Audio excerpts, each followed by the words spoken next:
আপনাদের মাঝে নতুন আরেকটা ভিডিও নিয়ে হাজির হলাম। এটা একটা 1.5 টন গ্রি এসি। এটাকে আমি ফিটিং দেব। দেখুন কিভাবে আমি এটাকে ফিটিং দেই, দেখতে থাকুন। এটা অ্যাকুরেট টাইট না হলে এটা অ্যাকুরেটভাবে কাজ করবে না।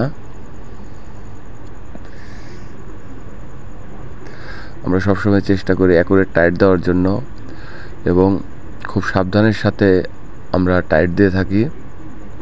দেখতে থাকুন কিভাবে আমি এটাকে সেটিং দেই। ধন্যবাদ। আসসালামু আলাইকুম।